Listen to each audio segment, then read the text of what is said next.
গুরু মহারাজ GBG থেকে বলেছেন যে অভক্ত না অদীক্ষিত ভক্ত, দীক্ষা প্রাপ্ত হয়নি, সে প্রভুই হোক বা মাতাজি হোক, সুন্দরী হোক বা অসুন্দরী হোক, সেটা বড় সমস্যা না। যদি তিলক, কুণ্ঠমালা, জপমালা নিয়ে যদি টিপটাপ ছাড়ে, তাহলে কিন্তু তার কোনোদিন দীক্ষা হবে না, সে যে হোক।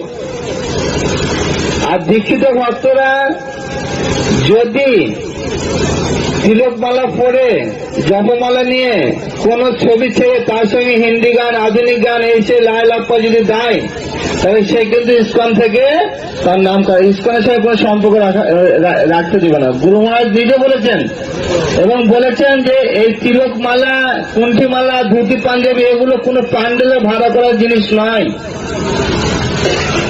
যে আমি ভাড়া করে নিয়ে আসলাম পড়লাম না, এরকম জিনিস নয়। এগুলো অবহেলা কখনো যেন কেউ না করে, পরিণাম কিন্তু খুব ভয়াবহ হবে। বারবার সাবধান করে দেওয়া হচ্ছে যেন, এবং প্রতিটা বাবা মারও কর্তব্য যেন ছেলেপেলেরা যেন এগুলো না করে।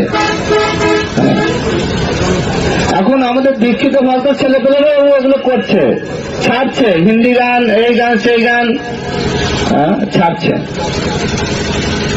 আমার মাথায় ঢুকে না যে কি করছে, কিন্তু আমি অনুরোধ করবো আপনারা ভালো করে শুনবেন, দেখবেন, আর যেগুলো করবে সে বুঝতে পারবে। কারণ এবার দীক্ষা কিন্তু আর সেইভাবে লালাপা হয়ে দীক্ষা হবে না। এমনকি গরমে পেয়েছে মহারাজ বলছে, যদি কেউ সোয়াবিন খায় তাকেও মানে ভক্ত এসে বাদ দিয়ে দিবে, সোয়াবিন খাওয়া নিষেধ, এত কঠোর ভাবে ইয়ে করছেন। ইসকন কোনো সাধারণ ব্যাপার না, সাধারণ না, আমরা সাধারণ ভাবে দেখি, মানে এটা আমাদের খুব খারাপ জিনিস, বুঝতে পারলেন?